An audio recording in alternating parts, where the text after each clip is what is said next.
വഴിയാണല്ലേ നീ വരുന്നത്. അതുകൊണ്ട് ഇനി ഈ സ്ഥലത്ത് നീ കാലിരുത്തി കഴിഞ്ഞു കഴിഞ്ഞാൽ എന്ത് പറ്റും? നിന്റെ ജീവൻ പോകും. അതുകൊണ്ട് യമുനയിലേക്കാണെന്നുണ്ടെങ്കിൽ ഗരുഡന് വരാൻ പറ്റില്ല എന്ന് പറഞ്ഞിട്ടാണ് കാളിയന് യമുനയില് തന്റെ പത്നിമാരും കുട്ടികളോടും ഒപ്പം അവിടെ താമസിക്കാൻ വേണ്ടി വന്നത്. പക്ഷെ താമസിക്കാൻ വേണ്ടി വന്നതിന് ആർക്കും ഒരു കംപ്ലൈന്റ് ഇല്ല. പക്ഷെ കാളിയന്റെ ആ ഉഗ്ര വിഷം ഉണ്ടല്ലോ, വിഷത്തിലാണെന്നുണ്ടെങ്കിൽ ആ യമുനയിലെ വെള്ളമെല്ലാം മലിനമായി. അന്നേരം യമുന ആ ഗോകുലവാസികളായാലും വൃന്ദാവനവാസികളായാലും ഇവരെല്ലാം ഉപയോഗിക്കുന്ന യമുനയിലെ വെള്ളമാണ്. കുളിക്കാനായാലും കുടിക്കാനായി കഴിഞ്ഞാലും എല്ലാം ശുദ്ധമായിട്ടുള്ള വെള്ളമല്ലേ യമുനയില്. അതുകൊണ്ട് ഇപ്പോഴത്തെ കാര്യമല്ല പറയുന്നത്, നോക്കണം 5000 വർഷം മുമ്പിട്ടുള്ള കാര്യമാണ് പറയുന്നത്. ഇപ്പോഴെന്ന് പറഞ്ഞു കഴിഞ്ഞാൽ യമുനയൊക്കെ എന്ന് പറഞ്ഞു കഴിഞ്ഞാൽ ഭയങ്കരമായിട്ട് ഇതായില്ലേ, വിഷം മൊത്തം. എങ്ങനെയാ ഡൽഹിയിലെ ആ ഫാക്ടറിയിലെ എല്ലാ വിധത്തിലും വേസ്റ്റുകളെല്ലാം ഒഴുക്കി വിടുന്നത് യമുനയിൽ കൂടിയാണെന്നുള്ളത്. അങ്ങനെയൊക്കെ ഒരുപാട് പ്രശ്നങ്ങൾ ഇപ്പോഴുണ്ട്. പക്ഷെ കുറച്ചൊക്കെ ഗവൺമെന്റ് അതിനെ നിയന്ത്രിച്ച് വരുന്നുണ്ട്. എന്നാൽ തന്നെയും പണ്ടത്തെ കാലമല്ലല്ലോ ഇപ്പോഴേ കാലം, ഇത് കലികാലം. അങ്ങനെ കലികാലത്തിൻ്റെതായിട്ടുള്ള ആ ഒരു പ്രഭാവം എല്ലായിടത്തും കാണുമെന്നുള്ളത്. പക്ഷേ ആ സമയമൊക്കെ എന്ന് പറഞ്ഞു കഴിഞ്ഞാൽ യമുനയിലെ വെള്ളമായിരുന്നു അവിടുത്തെ ഗ്രാമവാസികളെല്ലാം കുടിക്കുന്നതും അവരുടെ കാര്യങ്ങൾക്കെല്ലാം ഉപയോഗിക്കുന്നത് യമുനയിലെ വെള്ളമായിരുന്നു. പക്ഷെ ആ യമുനയിൽ കാളിയം വന്നതോടുകൂടി വിഷം കൊണ്ട് നിറഞ്ഞു എന്നുള്ളതാ യമുന. അതിനാണെന്നുണ്ടെങ്കിൽ പശുക്കൾ കുടിച്ചു കഴിഞ്ഞാലും അവരുടനെ ചത്തു വീഴുക.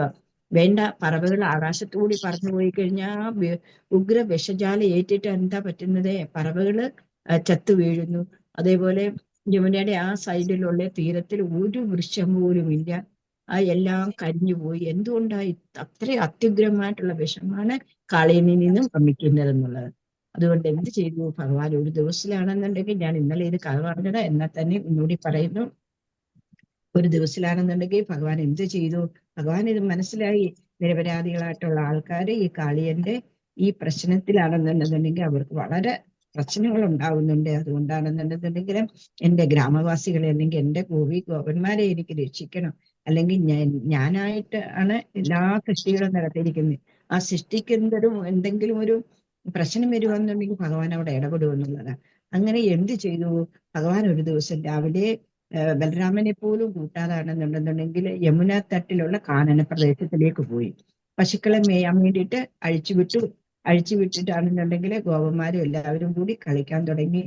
പശുക്കൾ വന്നിട്ട് ഭയങ്കര ഗ്രീഷ്മത്തിന്റെ ആ പൊള്ളുന്ന ചൂടാണ്. എന്താ, പശുക്കൾക്ക് ദാഹിച്ചിട്ട് പശുക്കൾ വന്ന് യമുനയിലെ വെള്ളം കുടിച്ചു. അവരുടനെ അവിടെ ചത്തു വീഴുകയോ ചെയ്യുന്നത്. അങ്ങനെ ഗോപന്മാർ ചെന്നിട്ട് വെള്ളം കുടിച്ച് ആ ഗോപന്മാരും അവിടെ ചത്തു വീണു.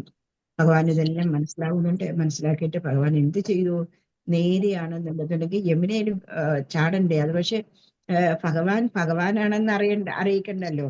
ഒരു ഗോപകുമാരനാണ്, ഒരു ഗോപാലനാണെന്നുള്ള രീതിയിലല്ലേ ഭഗവാൻ അവരുടെ കൂടെ ജീവിക്കുന്നത്. അതുകൊണ്ട് ഭഗവാന്റെ ആ ഈശ്വരത്വമാണെന്നുണ്ടെങ്കിൽ എല്ലാവർക്കും പ്രദർശിപ്പിക്കണ്ടെന്ന് കരുതിയിട്ട് ഭഗവാൻ എന്ത് ചെയ്തു? കൂട്ടുകാരുമൊത്ത് അവിടെ ബോള് കളിച്ചു. ബോളെന്ന് പറഞ്ഞു കഴിഞ്ഞാല് ഇങ്ങനെ അവരിങ്ങനെ ഉണ്ടാക്കിയിട്ടൊക്കെ ഉള്ള ഒരു ബോൾ, അതാണ് ഇങ്ങനെ തട്ടിക്കളിക്കുന്ന, എറിഞ്ഞ് ഇങ്ങനെ കളിക്കുന്ന. ഭഗവാൻ എന്ത് ചെയ്തു? മനഃപൂർവ്വം അത് യമുനയിലേക്ക് എറിഞ്ഞപ്പോ ഈ ഗോപിള്ളേരെല്ലാരും കൂടെ പറഞ്ഞു, കൃഷ്ണ, നീയാണ് ഈ പന്ത് യമുനയിലിട്ടത്, അതുകൊണ്ട് നീ തന്നെ പോയിട്ട് അതിനെ എടുത്തുകൊണ്ട് വരണം. അല്ലെന്നുണ്ടെന്നുണ്ടെങ്കിൽ ഞങ്ങൾ ഇപ്പം ചെന്ന് യശോദാമ്മയോട് പറയും എന്നൊക്കെ പറഞ്ഞിട്ടാണെന്നുണ്ടെന്നുണ്ടെങ്കിൽ. എന്നിട്ട് എന്ത് ചെയ്തു? കൃഷ്ണൻ സ്വയം യമുനയിലെ അവിടെ ഒരു കദംബവൃക്ഷം, ഇപ്പോഴും ആ കദംബവൃക്ഷം ഉണ്ടെന്നുള്ളത് ഞാൻ ഇന്നലെ അത് പറഞ്ഞു. എന്തുകൊണ്ടാണ്? ശകല അമൃത് അതിനകത്ത് വീണു. ഒരിക്കൽ ഗരുഡനാണെന്നുണ്ടെന്നുണ്ടെങ്കിൽ അമൃത കുംഭം എടുത്തുകൊണ്ട് പോകുന്ന സമയത്ത് ആ വൃക്ഷത്തില് കുംഭം വെച്ചിട്ട് ഗരുഡൻ ഇച്ചിരി വിശ്രമിച്ചു. എന്നിട്ട് ആ കുംഭത്തിൽ നിന്നിട്ടാണെന്നുണ്ടെന്നുണ്ടെങ്കിൽ 2-3 തുള്ളി അമൃത അതിനകത്ത് വീണു. അതുകൊണ്ട് ഇപ്പോഴും നമുക്ക് അതിശയം വരും കേട്ടോ, ഒരു ശകലവും വേരില്ല എന്നുള്ളത്. എന്നിട്ട് ആ വൃക്ഷത്തിൽ ഇപ്പോഴും ആ ഗുഹയുണ്ട്. ഭഗവാനൊക്കെ ഗോപന്മാരും ഒക്കെ കളിച്ച് ആ ഗുഹ നമ്മൾ നോക്കുവാണെന്നുണ്ടെങ്കിൽ കാണാൻ പറ്റുമെന്നുള്ളത്. പക്ഷെ ഇലകളെല്ലാം നല്ല പച്ചിലയാണ്, യാതൊരു കുഴപ്പങ്ങളും ഇല്ല. പക്ഷെ ആ ഒരു വേര് പോലും ഇല്ല. അതിൽ നിന്ന് തന്നെ നമുക്ക് മനസ്സിലാക്കാമല്ലോ, അതെന്ന് പറഞ്ഞു കഴിഞ്ഞാൽ ജീവനില്ല, പക്ഷെ അമൃത് വീണത് കൊണ്ട് അതിന് ജീവനായിട്ട് നിൽക്കുക എന്നുള്ളത്. ആ കദംബ വൃക്ഷത്തിൽ നിന്നിട്ട് ഭഗവാൻ എന്ത് ചെയ്തു?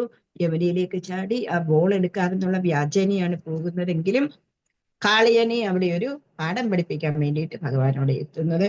ഭഗവാന് ഒരു കാളിയൻ നോക്കുന്ന സമയത്ത് ഒരു ഉച്ച എന്നുണ്ടെന്നുണ്ടെങ്കിൽ നീന്തി തന്റെ അടുത്തേക്ക് വരുന്നു. ഞാൻ പറയുന്നു, നിനക്ക് നിന്റെ ആയുസ്സിൽ ഒരു കൊതിയില്ലേ? നീ എന്തിനു വേണ്ടിയിട്ടാണ് ഈ യമുനയിൽ വന്നത്? നീ എളുപ്പം പൊക്കോ, നിന്നെ കൊല്ലാൻ എനിക്ക് മനസ്സ് വരുന്നില്ല. നിന്റെ ആ ഈശ്വരീയത്വം കണ്ടിട്ടാണെങ്കിൽ എനിക്ക് നിന്നെ കൊല്ലാൻ മനസ്സ് വരുന്നില്ല. അതുകൊണ്ട് നീ എളുപ്പം തിരിഞ്ഞു പോകാനൊക്കെ ആദ്യം പറയുന്നു. പക്ഷെ ഭഗവാന് കൂടുതൽ കൂടുതൽ അവന്റെ അടുത്തോട്ട് വരുന്ന സമയം ഭഗവാനെ അവൻ നല്ലതുപോലെ ദേഹം മൊത്തം ദംശിക്കുന്നുണ്ടെന്നുള്ളതാണ്. പക്ഷേ ഭഗവാൻ അതൊന്നും കൂട്ടാക്കുന്നില്ല. കൂട്ടാക്കാതെന്നുണ്ടെങ്കിൽ കാളിയനുമായിട്ട് ഘോരമായിട്ടുള്ള യുദ്ധം നടക്കുന്നു. പക്ഷെ കാളിയന് ഭഗവാന്റെ ഓരോ ഇടി എന്ന് പറഞ്ഞു കഴിഞ്ഞാൽ ഓരോ മല വന്ന് വീഴുന്നത് പോലുള്ള ആ ഒരു ഇതാണ് തോന്നിയത്, ഫീലിംഗ് ആണ് തോന്നിയത്. അങ്ങനെ ഭഗവാൻ എന്താ ചെയ്തത്? അങ്ങനെ കാളിയന് മനസ്സിലായി ഇത് സാധാരണ ഒരു കുട്ടിയല്ല. സാധാരണ ഒരു കുട്ടിയല്ല എന്ന് കാളിയന് മനസ്സിലായി. കാളിയനാണെന്നുണ്ടെങ്കിൽ തളർന്ന അവശനായി. ആ സമയത്ത് നാഗവത്തിമാർക്ക് മനസ്സിലായി ഇത് അവർക്കറിയാം, ഇത് കേട്ടിട്ടുണ്ട്, ഒരു മയിൽപ്പീലിയൊക്കെ ചൂടിയും ശ്യാമവർണ്ണനായിട്ടാണ് ഇപ്പം ഭഗവാൻ ഇവിടെ അവതരിച്ചിരിക്കുന്നത്. അതുകൊണ്ട് ഇത് സാക്ഷാത് ശ്രീകൃഷ്ണൻ തന്നെയാണ്, അല്ലെങ്കിൽ ഞങ്ങളുടെ ഭർത്താവിനെ ഇങ്ങനെ തോൽപ്പിക്കാൻ പറ്റില്ല എന്ന് പറഞ്ഞിട്ട് അവര് വന്നിട്ട് എല്ലാവരും കൂടി ചുറ്റും നിന്നിട്ട് സ്തുതിക്കുന്നു. ആ ഒരു ഇതുണ്ട് ഇപ്പോഴും. ആ നമ്മുടെ യമുനയുടെ അവിടെ ഇപ്പൊ ഈ കാളിയ നർത്തനം നടന്ന സ്ഥലമില്ലേ, ആ സ്ഥലത്ത് ഇങ്ങനെ നാഗപത്നിമാര് രണ്ട് സൈഡിൽ നിന്നിട്ട് ഭഗവാനെ സ്തുതിക്കുന്നു. ഭഗവാൻ കാളിയന്റെ പുറത്ത് നിന്നിട്ട് ഞാൻ നൃത്തമാടുന്ന ആ ഒരു ഓടക്കുഴൽ വാദിച്ചുകൊണ്ടിരിക്കുന്ന ആ ഒരു രൂപത്തിൽ ആ ഒരു ബിംബമാണ് ഇപ്പോഴും അവിടെ വെച്ചിരിക്കുന്നത് എന്നുള്ളത് നല്ല രസമൊക്കെ കാണാനൊക്കെ ഉണ്ട്. അങ്ങനെ ഭഗവാന് എന്ത് ചെയ്തു? കാളിയനെ നാഗപത്നിമാരുടെ ആ സ്തുതി കേട്ട സമയത്ത്, അതല്ല കരയിലെന്ന് പറഞ്ഞു കഴിഞ്ഞു കഴിഞ്ഞാൽ അപ്പോഴത്തേക്കുള്ള വൃന്ദാവനം എല്ലാം വരും അവിടെ വന്നു കഴിഞ്ഞു. എന്തുകൊണ്ടാ വന്നു കഴിഞ്ഞു? അയ്യോ എന്റെ കാനായ നീ, എന്റെ കണ്ണനെ എവിടെയാ? യമുനയെ ചാടി, യമുനയെ കണ്ണനെ കാണുന്നില്ല എന്നും പറഞ്ഞ് എല്ലാവരോട് നിലവിളിക്കാൻ തുടങ്ങി. യശോദാമ്മ എന്ന് പറഞ്ഞു കഴിഞ്ഞു കഴിഞ്ഞാല് ആ അമ്മയുടെ എന്ന് പറഞ്ഞു കഴിഞ്ഞാല് എല്ലാമല്ലേ. ഇപ്പൊ നമുക്കായി കഴിഞ്ഞാലും നമ്മുടെ മക്കളെ ആരായിക്കോട്ടെ, കാക്കക്കുഞ്ഞിന് തൻകുഞ്ഞ് പൊൻകുഞ്ഞെന്നാ പറയുന്നത്. എന്ന് പറയുന്നത് പോലെ കുട്ടികളെന്ന് പറഞ്ഞ അമ്മമാരുടെ ജീവനാണ്. അവർക്ക് ജീവനില്ലേലും സാരമില്ല, തന്റെ കുഞ്ഞിന് ആ ജീവൻ കിട്ടണം എന്നുള്ള രീതിയല്ലേ. യശോദമ്മയ്ക്ക് കുറേയും കൂടി കൂടുതലാണ് കണ്ണെന്ന് പറഞ്ഞു കഴിഞ്ഞാൽ. സാക്ഷാൽ ഭഗവാനല്ലേ. ആ ഭഗവാനെ എത്ര ലാളിച്ചു കഴിഞ്ഞു കഴിഞ്ഞാലും മതിയാവുമോ? അതല്ല, ഈ ലോകത്തിലെ അല്ല, എല്ലാ ലോകത്തിലേക്കും വെച്ച് ഏറ്റവും ഭാഗ്യവതി, എന്റെ അഭിപ്രായം ഇത്, ഏറ്റവും ഭാഗ്യവതിയാണ് യശോദാമ്മ. എന്തുകൊണ്ടാണ്? ത്രൈലോകിനാഥനെയാണ് മകനായിട്ട് നാഥനെ മകനായിട്ട് കിട്ടിയിട്ടാണെന്നുണ്ടെങ്കിൽ നോക്കേ, ആ കുഞ്ഞ് ഭഗവാൻ എന്ന് പറഞ്ഞാൽ അവിടെ ഒരു ഈശ്വരത്വം കാണിച്ചില്ല. ഒരു സാധാരണ കുഞ്ഞ് എങ്ങനെയൊക്കെയാണോ അപ്പിടാനായി കഴിഞ്ഞാലും മൂത്രം ഒഴിക്കാനായി കഴിഞ്ഞാൽ എല്ലാ കാര്യങ്ങളും സാധാരണ ഒരു കുഞ്ഞ് എങ്ങനെയാ ചെയ്യുന്നത് അതേപോലെ തന്നെയായിരുന്നു എന്നുള്ളതാണ്. യശോദാമ്മയുടെ ഭാഗ്യം നോക്കൂ. ത്രൈലോക്യനാഥനെ മടി വെച്ച് പാല് കൊടുക്കാനുള്ള ഒരു ഭാഗ്യം, വാരി കൊടുക്കാനുള്ള ഒരു ഭാഗ്യം, പിന്നെ കുളിപ്പിക്കുക, എന്നിട്ട് മേക്കപ്പ് ഇടുക, എന്താ അമ്മയുടെ ഒരു മഹാഭാഗ്യം നോക്കൂ. 14 വയസ്സ് വരെ അല്ലേ ഭഗവാന് യശോദാമ്മയുടെ കൂടെ തന്നെ ബാല്യ ലീലകൾ മൊത്തവും കണ്ടതെന്ന് പറഞ്ഞു കഴിഞ്ഞാൽ നന്ദഗോപുരം യശോദാമ്മയാണ്. എന്നിട്ട് ഗോകുലവാസികളും ഭഗവാന് ആ ഒരു മഹാഭാഗ്യമുള്ള കിട്ടിയ യശോദാമ്മയെ നമ്മൾ എത്ര നമിച്ചു കഴിഞ്ഞാലും നമുക്ക് മതിയാവില്ല. എന്തുകൊണ്ടാണ് അവർക്ക് അങ്ങനെ കിട്ടിയത്? അവരുടെ തപസ്സിന്റെ ഫലമാണ്. അവരത്രയ്ക്കും തപസ്സികളായിരുന്നു. ചുമ്മാതൊന്നും ഭഗവാനെ കിട്ടില്ല. നമുക്കതെന്നുണ്ടെങ്കിൽ എന്താ, ഒരു കാലാവസ്ഥ, വൃന്ദാവനത്തിൽ തണുപ്പ് പറ്റില്ല, ചൂട് പറ്റത്തില്ല. എന്റെ കാര്യം പറയുന്നത്, ചൂട് പറ്റത്തില്ല, തണുപ്പ് പറ്റത്തില്ല. പിന്നെ അതെന്നുണ്ടെങ്കിൽ അങ്ങനെ മണ്ണടിക്കാൻ പറ്റും. മൺപൊടിയൊക്കെ അവിടെ കാറ്റത്തിങ്ങനെ വരുമ്പോ നമ്മൾ തന്നെ ഭയങ്കരമായിട്ട് പൊടിക്കാറ്റ് ഇങ്ങനെ വരുമെന്നുള്ളത്. അതല്ല, അതൊന്നും പറ്റത്തില്ല. അങ്ങോട്ട് തിരിയാൻ പറ്റില്ല, ഇങ്ങോട്ട് തിരിയാൻ പറ്റില്ല. ഭഗവാനെ അങ്ങനെയൊക്കെ ഉള്ളവർക്ക് എവിടെയാ കിട്ടുന്നത്? എത്രയോ ജന്മങ്ങൾ തപസ്സിരുന്നതിന് ശേഷമാണ് യോഗീന്ദ്രന്മാർക്കാണെങ്കിൽ ഭഗവാന്റെ ഒരു തള്ളവിരലിന്റെ ഒരു ലൈറ്റ് കിട്ടുന്നെന്നുള്ളത്, ആ പ്രകാശം പോലും കിട്ടുന്നെന്നുള്ളത്. പക്ഷെ ഭക്തവത്സനായിട്ടുള്ള ഭക്തൻ എങ്ങനെയാ? പൊന്നു ഗുരുവായൂരപ്പൻ എന്താ ചെയ്തത്? നമ്മുടെ പൂന്താനത്തിനായി കഴിഞ്ഞാലും, കുറൂരമ്മയ്ക്കായി കഴിഞ്ഞു കഴിഞ്ഞാലും, വില്ലമംഗല സ്വാമിമാർക്കായി കഴിഞ്ഞാലും, ഇപ്പോഴായി കഴിഞ്ഞാലും ഭഗവാന്റെ അതിപ്രിയരായിട്ടുള്ള ഭക്തന്മാർക്ക് ഓരോരോ ലീലകൾ കാണിച്ചു കൊടുക്കുന്നുണ്ടെന്നുള്ളത് അല്ലേ. ആ ഒരു ത്രൈലോകിനാഥനെ ഭഗവാനെ യശോദാമ്മയ്ക്ക് ഇത്രയും സൗഭാഗ്യവതി ആ അമ്മയെ കൂടി കൂടി പ്രണാമം ചെയ്യുന്നു. നമുക്ക് എല്ലാവർക്കും യശോദാമ്മയോട് പ്രാർത്ഥിക്കണം. എന്തുകൊണ്ടാ?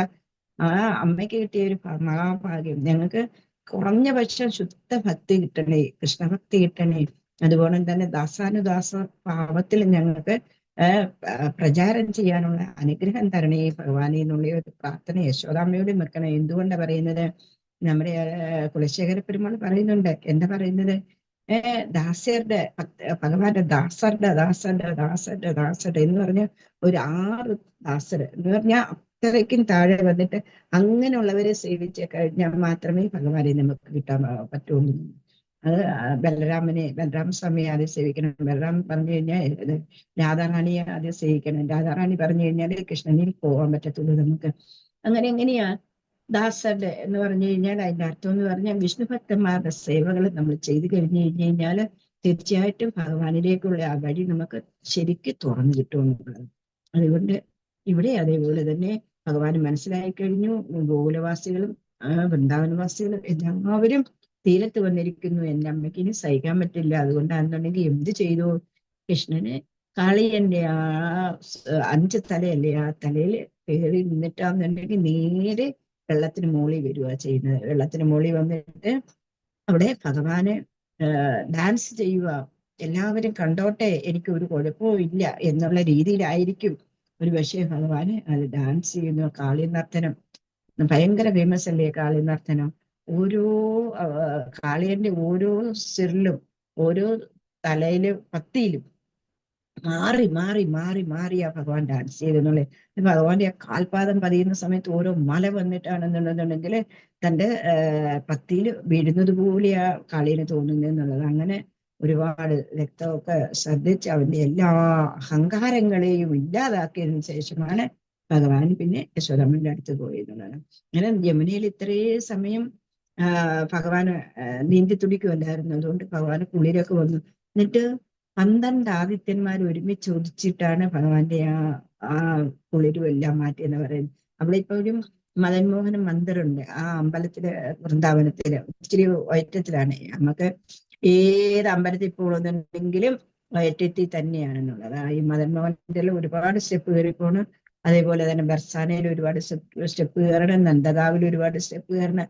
അങ്ങനെ നമ്മുടെ ഹിന്ദുക്കളുടെ മിക്കവാറും എല്ലാ അമ്പലങ്ങളും വയറ്റത്ത്. അതുകൊണ്ട് നമ്മുടെയൊക്കെ ഒരു മിഥ്യാധാരണ എന്തുവാ, നമ്മൾ റിട്ടയർ ആയതിനു ശേഷം ഒരു 60 വയസ്സൊക്കെ കഴിഞ്ഞിട്ട് എല്ലാം ഒന്ന് സ്വസ്ഥമായതിനു ശേഷം നമുക്കാണെന്നുണ്ടെങ്കിൽ പിന്നെ അമ്പലങ്ങളിലൊക്കെ പോവാം, എല്ലായിടത്തും പോവാന്നൊക്കെ. ഈ 60 വയസ്സെന്ന് പറയുന്നത് എന്താണെന്നറിയാമോ? നമ്മളെ ജോലിയിൽ നിന്ന് പിരിച്ചു വിടുന്നു അല്ലേ? അതേപോലെ നമ്മുടെ ജീവിതത്തിൽ നിന്നും പിരിച്ചു വിടുന്നത് പോലെയാ. പിന്നെ കിട്ടുന്നതെന്ന് പറഞ്ഞു കഴിഞ്ഞാൽ ബോണസാ നമുക്ക് കിട്ടുന്നത്. നമ്മുടെ ആയുസിന്റെ ബോണസാ പിന്നെ കിട്ടുന്നത്. അന്നേരം പിന്നെ അതെങ്ങനെങ്കിലും ഈ വയ്യാത്ത ശരീരം എന്താ വലിച്ചു കെട്ടിക്കൊണ്ടും പിന്നെ അയ്യോ അവിടെ വേദന ഇവിടെ വേദന അങ്ങനെ വേദന അങ്ങനെയൊക്കെ പറയുന്ന ഒരാൾക്കാരെന്നുണ്ടെങ്കിൽ ഇതേപോലുള്ള അമ്പലങ്ങളിലൊക്കെ പോകാൻ പറ്റുമോ? ഇല്ല. അതുകൊണ്ട് നല്ല സമയത്ത് ഞാൻ എൻ്റെ ഒരു അപേക്ഷ എല്ലാവരോടും പറയുന്നത്, എല്ലാവരും എല്ലായിടും പോകണം. പക്ഷെ റിട്ടയർ ആവാൻ വേണ്ടിയിട്ട് ഇരിക്കേണ്ട. നല്ല സമയത്ത് തന്നെ തൻ്റെ ഫാമിലിയോടൊപ്പം ഇതേപോലെ തന്നെ എല്ലാ സ്ഥലങ്ങളിലും പോയി കുഞ്ഞുങ്ങളെ എല്ലാം ഇങ്ങനെയൊക്കെയുള്ള സ്ഥലങ്ങൾ കൊണ്ട് കാണിക്കണം. നമുക്ക് യമുന ഉത്ഭവിക്കുന്ന സ്ഥലം, ഗംഗ ഉത്ഭവിക്കുന്ന സ്ഥലം, അതേപോലെ ബദ്രിനാഥ്, കേദാർനാഥ്, സത്യം ഇന്ത്യയിലെ ആണെന്നുണ്ടെങ്കിൽ ആ പ്രകൃതി രമണീയമായിട്ടുള്ള സ്ഥലങ്ങളും അതുപോലെ തന്നെയാണോ ആധ്യാത്മികത തുടിക്കുന്ന സ്ഥലങ്ങളല്ലേ ഇവിടെ എല്ലാവരും എവിടെയാ അല്ലാത്തത്? വൈഷ്ണവി ദേവി എവിടെ പോയി കഴിഞ്ഞാൽ ഹരിദ്വാറിലൊക്കെ എല്ലാ ബലങ്ങളും അങ്ങനെ എവിടെ പോയി കഴിഞ്ഞു കഴിഞ്ഞാലും ഉണ്ടല്ലോ ആത്മീയത ഇങ്ങനെ നമുക്ക് മനസ്സിലാവും. ഹരിദ്വാർ എന്ന് പറഞ്ഞാൽ ഹരിയുടെ ദ്വാറാണ് മനസ്സിലായി പറഞ്ഞേ. അങ്ങനെ ഹരിയിലേക്ക് പോകാനുള്ള ആ വാതിൽപ്പടിയിലാണ് ഹരിദ്വാർ എന്ന് പറയുന്നത്. അത് അങ്ങനെ എല്ലാ സ്ഥലത്തും നമ്മൾ പോകണം. ഈ പൈസയൊന്നും കൂട്ടി വെച്ചിട്ടൊന്നും ഒരു കാര്യമില്ല. ആര് പോകുമ്പോഴും ഒന്നും കൊണ്ടുപോകാൻ പറ്റത്തില്ല. ഇപ്പോഴത്തെ പിള്ളേർക്ക് എന്ന് പറഞ്ഞു കഴിഞ്ഞാൽ നല്ല വിദ്യാഭ്യാസം കൊടുത്ത് അവർ ഒരു ജോലിയായി കഴിഞ്ഞാൽ നിങ്ങളുടെ ഒന്നും വേണ്ട അവർക്ക്. പണ്ടുള്ളവരൊക്കെ നല്ല നല്ല വീടുകൾ കെട്ടി വെച്ചിട്ടുണ്ട്. പക്ഷെ ഏത് പിള്ളേരും അവിടെ വന്ന് താമസിക്കുന്ന ആരും താമസിക്കാനൊന്നും പോകുന്നില്ല. അതുകൊണ്ടുണ്ടല്ലോ പൈസ കൂട്ടി വെക്കാതെ അങ്ങനെങ്കിൽ ജീവിക്കാൻ പഠിക്കണം.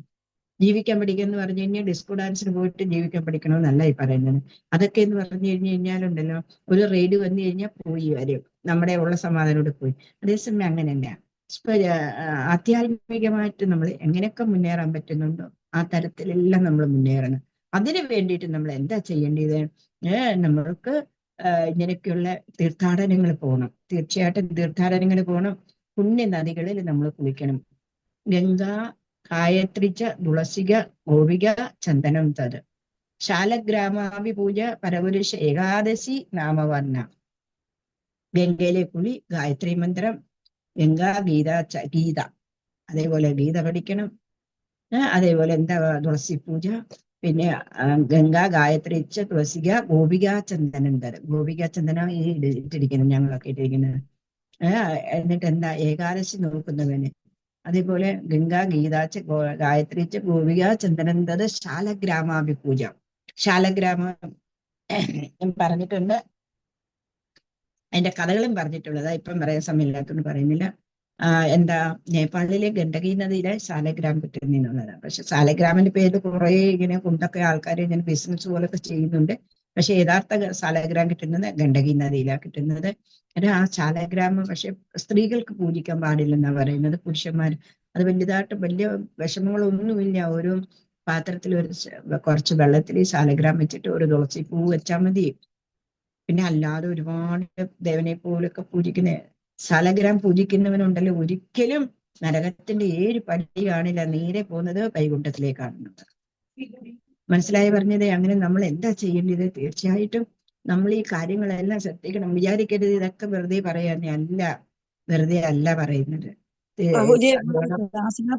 ക്ലാസ്സിനകത്തെ തുളസിപ്പൂ ഇട്ട് എന്ത് ചെയ്യണമെന്ന് പറഞ്ഞേ? ശാലഗ്രാം. ശാലഗ്രാം ഗ്ലാസിനകത്തൊന്നല്ല ഞാൻ പറഞ്ഞു, ഒരു ഈ പാത്രത്തിനകത്ത്. ഒരു പാത്രത്തിൽ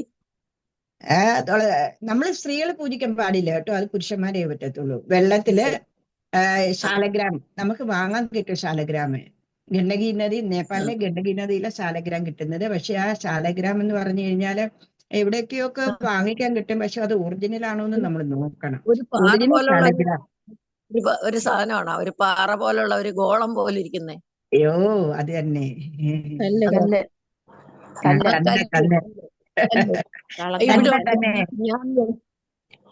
ഞാൻ ഹരിദ്വാറിൽ പോയപ്പോ മേടിച്ചോണ്ട് വന്നതാ. എന്നിട്ട് ഇപ്പൊ എന്ത് ചെയ്യുന്നു? അത് ഞാൻ പൂജാമുറിയിൽ വെച്ചേക്കുന്നു വെറുതെ. വീട്ടിലുണ്ട്. വീട്ടിലെ ഭർത്താവില്ലയോ? ഭർത്താവിനോട് പറ അതിനെ പൂജിക്കാൻ പറ. അദ്ദേഹത്തിന് നേരെ ശകലവും നരകത്തിൽ പോകേണ്ടി വരില്ല, നേരെ വിഷ്ണു ലോകത്ത് പോവാം, വൈകുണ്ഠത്ത് പോവാം. അവർക്ക് അതൊന്നും ഇഷ്ടമല്ല, അത് വിശ്വാസമൊന്നും ഇല്ലെന്ന്. അത് ശരി. എന്നാ ശുദ്ധമായിട്ട് വെക്കണം കേട്ടോ. ശുദ്ധമായിട്ട് വെച്ചേക്കുക. ശാലഗ്രാം എന്ന് പറഞ്ഞാൽ സാക്ഷാൽ വിഷ്ണുവാണെന്നാ പറയുന്നത്, അതാണ് ഈ പറയുന്നത്. ശരി. ഹരേ കൃഷ്ണ. ഹരേ കൃഷ്ണ മാതാജി, നമ്മൾക്ക് കൊണ്ടുവന്ന് വെക്കാൻ പറ്റുമോ പൂജിക്കാതെ? എന്തേ? ശാലഗ്രാം വീട്ടില് വാങ്ങിച്ചു കൊണ്ടുവന്ന് വെക്കാൻ പറ്റുമോ പൂജ? ഭയങ്കര ശുദ്ധ വൃത്തിയോടുകൂടി ചെയ്യാവുന്ന വീടുകളിൽ മാത്രമേ ഇതൊക്കെ കൊണ്ടുവെക്കാവൂ കേട്ടോ. അത് യഥാർത്ഥ ശാലഗ്രാം കിട്ടാൻ വലിയ ബുദ്ധിമുട്ടാണ്. അതൊക്കെ അറിയുന്നവർക്ക് തന്നെ വേണം. ഈ ചിലതുണ്ടല്ലോ ഈ പൈസക്ക് വേണ്ടിയിട്ട് ഇവരിങ്ങനെ ഗോളാകട്ടൊക്കെ ഉണ്ടാക്കി, അതൊന്നും നമ്മൾ കത്തിച്ച് നോക്കി കഴിഞ്ഞാൽ കത്തുവാണെന്നുണ്ടെങ്കിൽ അത് ശാലഗ്രാം അല്ല, അല്ലെങ്കിൽ ശാലഗ്രാം എന്നാ പറയുന്നത്. അത് അറിയുന്നവർക്ക് അറിയാം. എന്നാലും നിങ്ങളെ സങ്കല്പത്തിൽ പൂജാമുറി വെച്ചിട്ടുണ്ടെങ്കിൽ ശുദ്ധവൃത്തിയോടുകൂടി വെക്കുക കേട്ടോ. ഇല്ല, ഞാൻ വാങ്ങിച്ചിട്ട് ഇങ്ങനെ രാമേശ്വരം അവിടെ പോകുമ്പോഴേ കാണുന്നുണ്ട് ശാലഗ്രാം എന്ന് പറഞ്ഞിട്ട്. അപ്പൊ ശരി. പറ്റുന്ന കാര്യങ്ങൾ ചെയ്യൂ കേട്ടോ. അതിനാ പറയുന്നത്. എന്താ പറയുന്നത്? ചൈതന്യ മഹാപ്രഭു നമ്മളോട് എന്താ പറഞ്ഞത്? നിങ്ങള് ഹരേ കൃഷ്ണ കൃഷ്ണ കൃഷ്ണ ഹരേ ഹരേ, ഹരേ രാം രാം രാം ഹരേ ഹരേ. ഈ ഒരു മന്ത്രത്താൽ തന്നെ നിങ്ങൾക്ക് സാക്ഷാൽ ഗോലോക വൃന്ദാവനത്തിൽ നമുക്ക് പോകാൻ പറ്റും, ഗോകുലേശ്വരന്റെ നാട്ടിൽ നമുക്ക് പോകാൻ പറ്റും എന്ന് പറയുന്നു. അത് നല്ലതുപോലെ വേറൊരു അനന്യ ചിന്തയില്ലാതെ ഭഗവാൻ പറയുന്നില്ലേ, അനന്യ ചിന്ത എന്തോമാ പറയുന്നില്ലേ, വേറൊരു ചിന്തയില്ലാതെ ഭഗവാൻ എന്നെ ഭജിച്ചു കഴിഞ്ഞു കഴിഞ്ഞാൽ നിങ്ങൾക്ക് തീർച്ചയായിട്ടും എന്റെ ലോകം പ്രാപിക്കാൻ പറ്റുമെന്ന് പറയുന്നു. എന്ന് പറയുന്നത് പോലെ ചാൻഡിങ് ജപം വളരെ കറക്റ്റിന് ചെയ്യും. ഗീത, ഭഗവത്ഗീത, അതേപോലെ ഭാഗവതം ഇതൊക്കെ പഠിക്കും. പിന്നെ എത്ര നമുക്ക് നോളജ് കിട്ടുന്നുണ്ടോ അത്രയും തീർച്ചയായിട്ടും നല്ലത് തന്നെയാണ്. നമ്മൾ എന്തെങ്കിലും കാര്യങ്ങളൊക്കെ ചെയ്യുന്ന സമയം വളരെ ശ്രദ്ധയോടുകൂടി ചെയ്യണം. അതുകൊണ്ട് തന്നെ ഗോവർദ്ധന വൃന്ദാവനത്തിൽ ആരെങ്കിലും വരുവാണെങ്കിൽ ഗോവർദ്ധനത്തിൽ നിന്ന് ഒരു തരി മണ്ണ് പോലും എടുക്കരുത്. വൃന്ദാവനത്തിൽ നിന്ന് എവിടെ നിന്നായി കഴിഞ്ഞാലും ഒരു തരി മണ്ണ് പോലും കൊണ്ടുവരരുത്. എന്തുകൊണ്ടാണോ? നമുക്ക് അതൊന്നും വെക്കാൻ വേണ്ടിയിട്ടുള്ള ആ പവിത്രതയില്ല. കൊണ്ടുവരരുതെന്ന് പറയുന്നത് അതുകൊണ്ടാ. അത്രയ്ക്കും പവിത്രമായിട്ട് അത്രയും പരിശുദ്ധിയോടുകൂടി നമ്മൾ വെക്കണം. അതുകൊണ്ട് ശാലഗ്രാം ആയാലും അതുപോലെ തന്നെ ഇതൊരു വെറും ഒരു സാധനമല്ല, സാക്ഷാൽ വിഷ്ണു തന്നെയാണെന്ന് പറഞ്ഞു ഭഗവാൻ വിഷ്ണു പറഞ്ഞിട്ട് അനുഗ്രഹിച്ചിട്ടുള്ളതാണ് തുളസി ദേവിയെ. ഹരേ കൃഷ്ണ മാതാജി, ഞാനൊരു സത്യം പറയട്ടെ.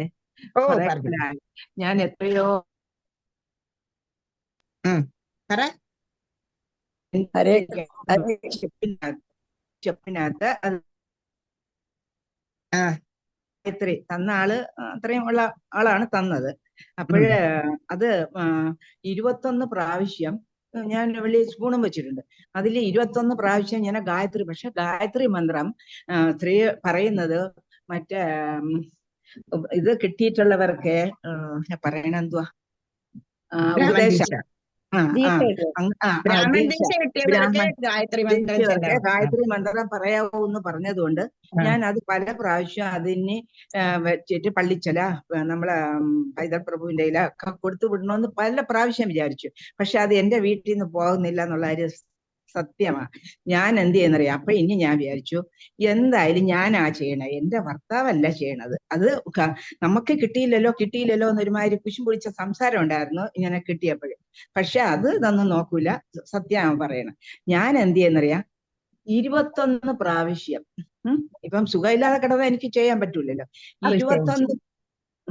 21 പ്രാവശ്യം, അത് ഭഗവാൻ അറിയാലോ, ഞാൻ കിടപ്പയിലായ ഒന്നും ചെയ്യാൻ പറ്റില്ല.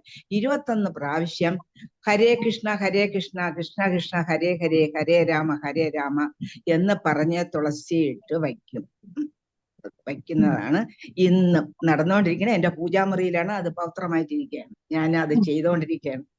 നല്ലത് തന്നെ, നല്ലത് തന്നെ. അല്ലാതെ വേറെ ഒരു പുരുഷൻ ചെയ്യുമെന്ന് പറഞ്ഞാൽ അത് ഇവിടെ നടക്കാത്ത കേസാണ്. പിന്നെ എനിക്ക് അത് ഞാനിത് മാറ്റാൻ പല പ്രാവശ്യവും ശ്രമിച്ചിട്ടുണ്ട്.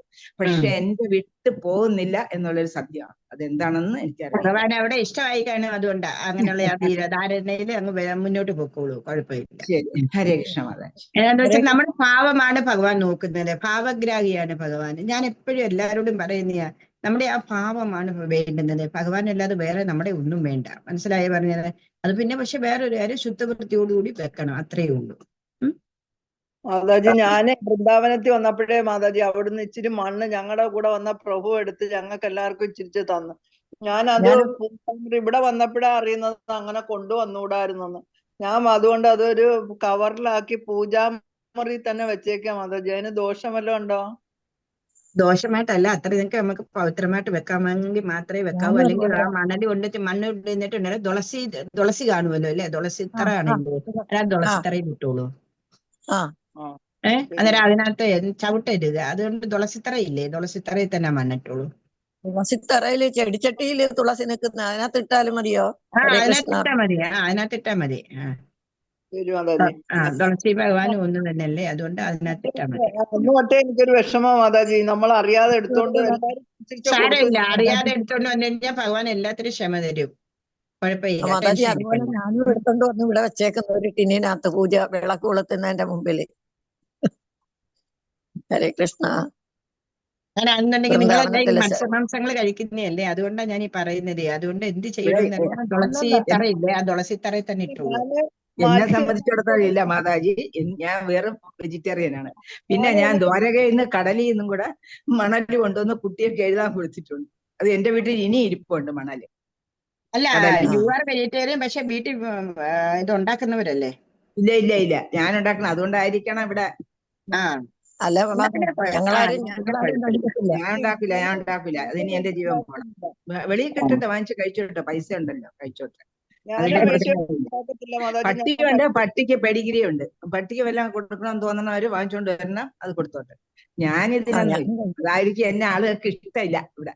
പണ്ട് എന്റെ ഇവിടെ ജോലിക്ക് അമ്മച്ചി പറയും, ഇത് ബ്രാഹ്മണത്തിയല്ലേ എന്ന് പറയും. ഞാൻ പറയാം അതൊന്നും ബ്രാഹ്മണത്തെ ഒന്നും അല്ലെങ്കിൽ നമ്മുടെ വീട്ടിൽ വാടയില്ലല്ലോ. വെച്ചാണ് എന്തൊരു വാടയാണ്. അയ്യോ, എന്റെ വീട്ടിൽ അതൊന്നുമില്ല. അതാ പറഞ്ഞ സ്മെല്ലില്ലല്ലോ, അത് തന്നെ ഒരു ഭാഗ്യമില്ല. അല്ലെങ്കിൽ അങ്ങോട്ട് കയറി വരുമ്പോൾ മീനൊക്കെ വറക്കുന്ന വീടാണെങ്കിൽ അങ്ങോട്ട് കയറി വരുമ്പോൾ തന്നെ എന്തൊരു വാടയാ. നമുക്ക് എന്തിനെ അല്ല, ഞാനിപ്പോഴും പറഞ്ഞെന്ന് പറഞ്ഞു കഴിഞ്ഞാല് അത് എന്തായിരുന്നു, കാളിയെ ദർഭം ശമിപ്പിച്ചതുപോലെ ഭഗവാനോട് നമുക്കും പ്രാർത്ഥിക്കണം. കാളിയ മർദ്ദനനെ എന്താ, എന്റെ ഉള്ളിൽ എത്ര അഹങ്കാരം ഉണ്ടെന്നുണ്ടെങ്കിൽ അതെല്ലാം കാളിയന്റെ ദർപ്പം ശമിപ്പിച്ചതുപോലെ എന്റെയും ദർപ്പം ശമിപ്പിച്ച് ശുദ്ധ ഭക്തരായി തരണേ എന്നുള്ള പ്രാർത്ഥന വെക്കണം. അതാ നമ്മൾ പറഞ്ഞുകൊണ്ടിരുന്നത്. ഇനി നമുക്ക് ഏതായാലും നമ്മുടെ പോയിന്റിലോട്ട് വരാം. ഓക്കെ, ഇന്നലെയാണെന്നുണ്ടെന്നുണ്ടെങ്കിൽ 5 ശ്ലോകം നമ്മൾ പഠിച്ചു. ഇനി 6ാമത്തെ ശ്ലോകമാണ്. ആ 5 ശ്ലോകം ഞാനൊന്ന് വായിക്കാം.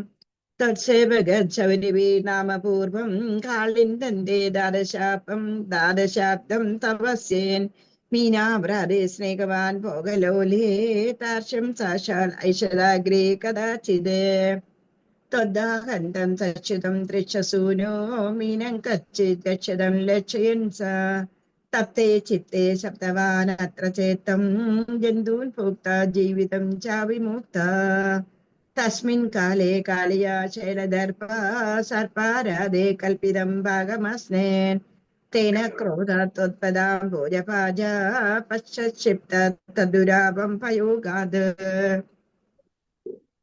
ഘോരേ തസ്മിൻ സുരജാ നീരവാസേ തീരേ വൃക്ഷ വിശദാ ശൈലവേഗ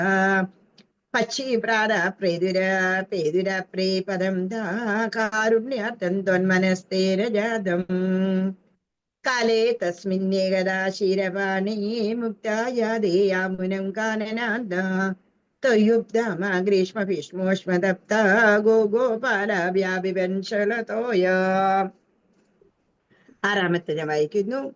നശ്യജ്ജീവാൻ വിച്യുതാശ്മാതലേ താൻ വിശ്വാൻ പശ്യന് അച്യുതാത്വം ദയാത്ര പ്രാപ്യോപാന്തം ജീവയാമാസിദ്രാഗ് പീയൂഷാംബോ വർഷവേ ശ്രീകടാചേ.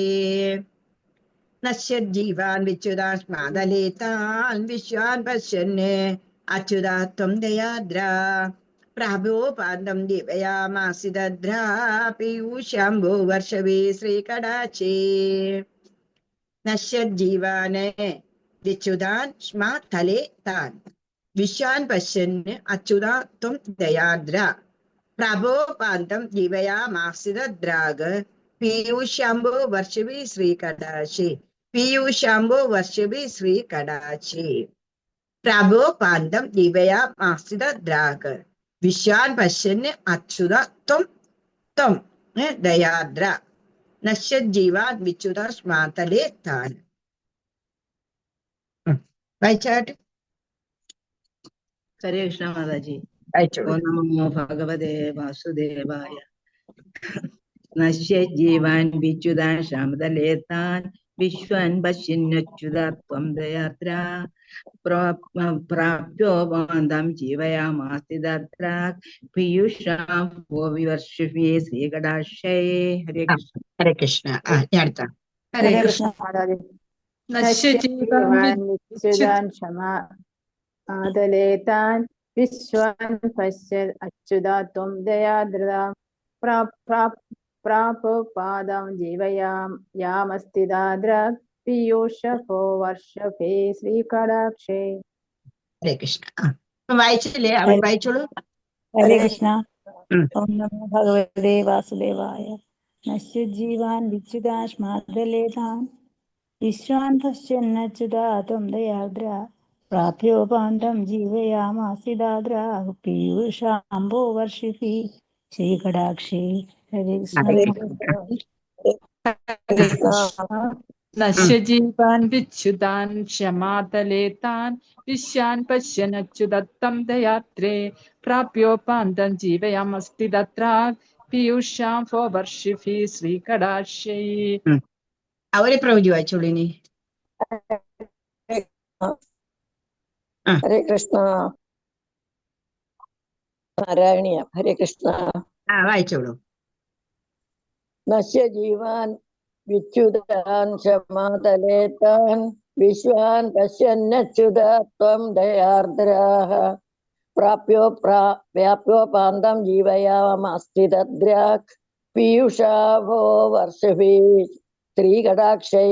ഹരേ കൃഷ്ണ. അരെ വാ, ഹരി പോലെ. എത്ര നല്ലതായിട്ട് വായിച്ചു. ആദ്യമായിട്ട് വായിക്കുന്നെന്ന് പറയത്തേ ഇല്ല കേട്ടോ. നല്ല ആത്മജ്ഞാനം ഭഗവാൻ തന്നിട്ടുണ്ട്. അതിനെ മുന്നോട്ട് കൊണ്ടുപോകൂ കേട്ടോ. മൊത്തം ക്ലാസ്സിൽ അറ്റൻഡ് ചെയ്യുക. എന്നിട്ട് 100 ദശകം വരെ പഠിക്കുക കേട്ടോ. പറഞ്ഞത് നല്ലൊരു ഭഗവാന്റെ അനുഗ്രഹം ഉണ്ട്, കടാശമുള്ള അതാണ്. അതുകൊണ്ട് അതിനെ മുന്നോട്ട് കൊണ്ടുപോകൂ. ഓക്കെ. ഇനി ഒരു പ്രവചി വായിക്കൂ. പ്രവചിമാരില്ലേ? ഭഗവതേ വാസുദേവായ. നശ്യജീവാൻ വിച്യുതാൻ വിശ്വാൻ പശ്യന്നച്യുതത്വം ദയാദ്രഃ प्राप्योपान्तं जीवयामास्ति तत्राक् पीयूषम् अभो वर्षिभिः श्रीकटाक्षै ശ്രീകൃഷ്ണ. പീയൂഷാംബോ വർഷഭേ ശ്രീകടാശേ പശ്യന്നച്യുത. ഹേ അച്യുത. എന്നിട്ട് എന്താ ചെയ്യുന്നത്? ഞാൻ പറഞ്ഞില്ലേ, കുട്ടികളെല്ലാം വെള്ളം കുടിച്ചിട്ട് അവരെല്ലാം മരിച്ചു വീണു. മരിച്ചു വീണ സമയത്ത് നശ്വജീവാൻ വിച്യുതാശ്മാതലേ താന്, എല്ലാവരുടെയും ജീവൻ പോയി അവരെല്ലാവരും മരിച്ചു വീഴുന്ന സമയത്ത് എന്താ ചെയ്തേ? വിശ്വാൻ പശ്യൻ അച്യുത ത്വന്തയാദ്ര. ഹേ അച്യുത, അങ്ങ് എന്താ ചെയ്തത്? അങ്ങയുടെ ദയ കൊണ്ട് അവരെ ഒന്ന് കടാശിച്ചു, നോക്കി സമയത്ത് എന്താ വന്നത്? പ്രാപ്പോപാന്തം ദിവയാ മാസിതാദ്രാഗ്. അവരുടെ എല്ലാവരുടെയും ജീവൻ തിരിച്ചു കിട്ടി. അവരെല്ലാവരും മരിച്ചവരാണ്. പക്ഷെ എന്താ, ഭഗവാന്റെ ആ ശ്രീകടാശം കൊണ്ട് എന്ത് പറ്റി? പീയൂഷം പോലുള്ള ആ ശ്രീകടാശം എന്ന് പറഞ്ഞാൽ അമൃതധാര ഒഴുകുന്നത് പോലുള്ള ആ ശ്രീകടാശത്തില് അച്യുതൻ അങ്ങയെ അവരെ ഒന്ന് നോക്കിയ സമയത്ത് അവരെല്ലാവരും പ്രാപ്പുപാർന്ന ജീവയാ മാസിതാദ്രാഗ്, എല്ലാവർക്കും ജീവൻ തിരിച്ചു കിട്ടിയിട്ട് അവരെല്ലാവരും വളരെ സന്തോഷവരായി. അതാണ് ഈ പറയുന്നത്. നശ്വജീവാൻ വിചിതാശ്മാതലേ താനെ, അവരെല്ലാവരും മരിച്ചു വീഴുന്നത് കണ്ടിട്ട് ഭഗവാൻ എന്ത് ചെയ്തു? വിശ്വാൻ പശ്യൻ അച്യുതാത്വം ദയാദ്ര. അച്യുതരാ, ഹേ ത്വം, അങ്ങയുടെ ആ ദയ കൊണ്ട്, ഹേ അച്യുത, അങ്ങയുടെ ആ ദയ കൊണ്ട് പ്രാപ്പോപാന്തം ജീവയാ മാസിതാദ്രാഗ്, അവരെ എല്ലാവർക്കും ജീവൻ തിരിച്ചു കിട്ടി. എങ്ങനെയാണ് ജീവൻ തിരിച്ചു കിട്ടിയത്? പീയൂഷാംബോ വർഷവേ ശ്രീകടാശേ, പീയൂഷംബോലുള്ള അങ്ങയുടെ ആ ശ്രീകടാശം കൊണ്ട് കാരുണ്യാദ്രമായിട്ട് അവരെ ഒന്ന് നോക്കിയ സമയത്ത് എല്ലാവർക്കും ജീവൻ തിരിച്ചു കിട്ടി. ഹേ അച്യുത എന്നാണ് പറയുന്നത് ഭട്ടതിരിപ്പാട്. കിങ്കിം ചാദോ ഹർഷവാർഷാതിരേഖ സർവാശേങ്കേ തുത്തിതാ ഗോപസംഘ ദുഷ്ടാഗ്രേതാം ത്വകൃതം തദ്വദം തദ്വിദന്താ തമാലിംഗൻ ദുഷ്ടനാനാ പ്രഭാവ. കിങ്കിം ചാദോ ഹർഷവർഷാതിരേഖ സർവാഗ്നേഷിത് ഉത്തിതാ ഗോപസംഘ ദുഷ്ടാഗ്രേതാം ത്വകൃതം തദ്വിദന്താ താമാലിംഗൻ ദുഷ്ടനാനാ പ്രഭാവ. കിങ്കിം ജാതോ വർഷവർഷാതിരേഖ സർവാശേങ്കേശ ഇത്യുതാ ഗോപസംഘേ ദിഷ്ടാഗ്രേത്വാ ത്വകൃതം തദ്വിദന്താ താമാലിംഗൻ ദുഷ്ടനാനാ പ്രഭാവ. കിങ്കിം ജാതോ വർഷവർഷാതിരേഖ സർവാശേങ്കേശ സർവാസ അംഗേഷിത് ഉത്തിത ഗോപസംഘ ഇഷ്ടാഗ്രേതാം ത്വകൃതം തദ്വിദന്ത തമാലിംഗൻ ദുഷ്ടനാന പ്രഭാവ. കിങ്കിം ജാതോ വർഷവർഷാതിരേഖ സർവാംഗേഷിത് ഉത്തിത ഗോപസംഘ ദിഷ്ടാഗ്രേതാം ത്വകൃതം തദ്വിദന്ത തമാലിംഗൻ ദുഷ്ടനാന പ്രഭാവ. കിങ്കിം ജാതോ വർഷവർഷാതിരേഖ സർവേശങ്കേഷിത് ഉത്തിത ഗോപസംഘ ദിഷ്ടാഗ്രേതാം ത്വകൃതം തദ്വദം താമാലിംഗൻ ദുഷ്ടനാനാ പ്രഭാവ. വായിച്ചു. ഹർഷവർഷാതിരേകേ സർവാംഗേഷിദേത്യുതാ ഗോപസംഘഃ ദൃഷ്ടാഗ്രേതാം ത്വത്കൃതം ത്വദിവ്യന്ത തദ്വിദന്ത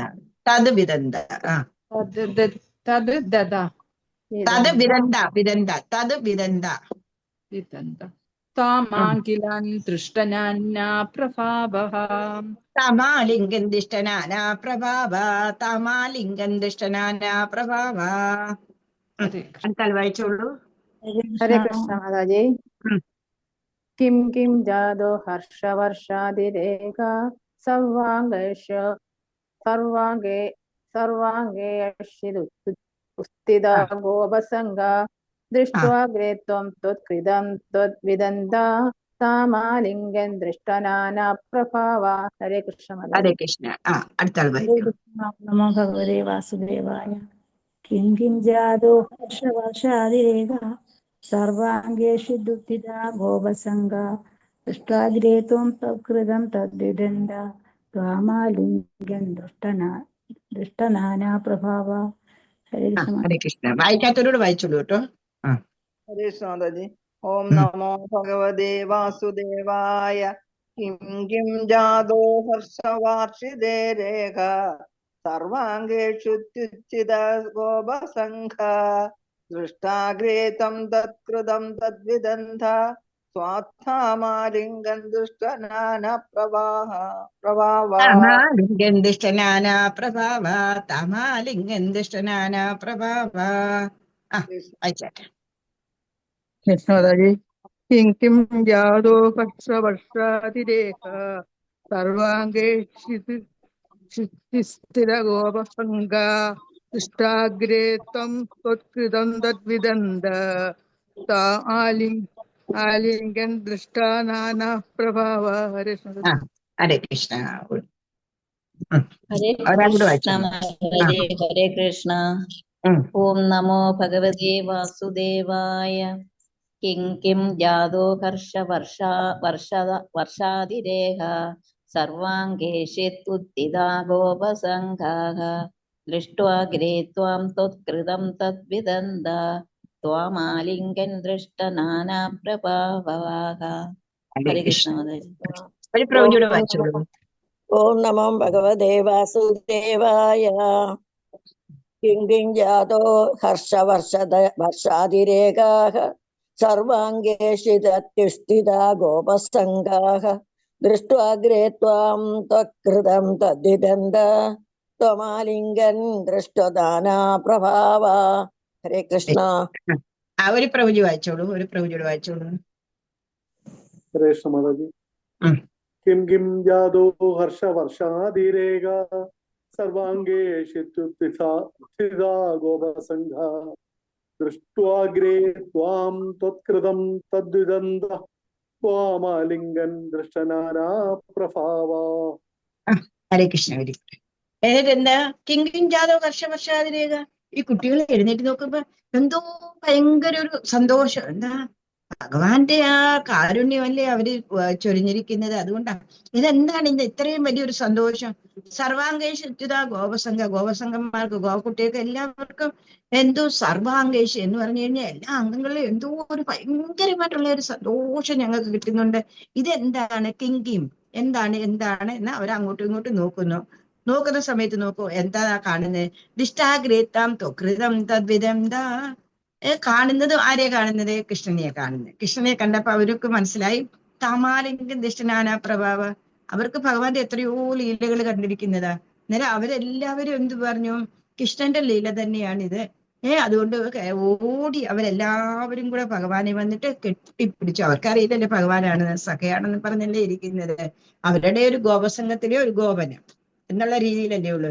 എന്നാൽ തന്നെ എന്തൊക്കെയോ ഒരു സ്പെഷ്യാലിറ്റീസ് നമുക്കായി കഴിഞ്ഞാൽ നമ്മുടെ കൂട്ടത്തിൽ ആരെങ്കിലും ഇങ്ങനെ സ്പെഷ്യലായിട്ട് എന്തെങ്കിലുമൊക്കെ ഉള്ള ഒരു ചിലർക്ക് ഒരു പ്രത്യേകതയുണ്ടല്ലോ അല്ലേ?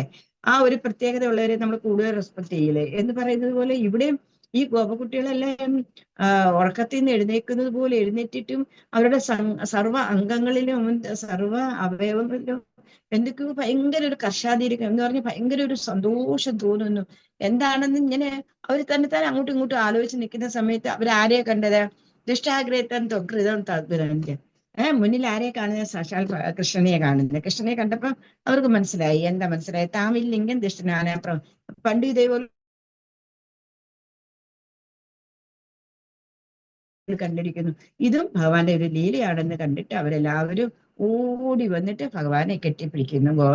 കൃഷ്ണനെ കെട്ടിപ്പിടിക്കുന്നു.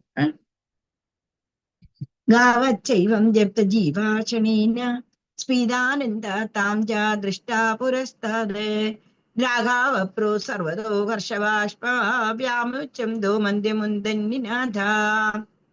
ഗാവച്ചൈവം ലപ്ത ജീവാക്ഷണേന സ്ഫീതാനന്ദ താം ജ ദൃഷ്ടാ പുരസ്താദ് രാഘാവപ്രോ സർവതോ ഹർഷബാഷ്പം വ്യാമുച്ചന്തോ മന്ദമുന്ദന്നിനാഥ.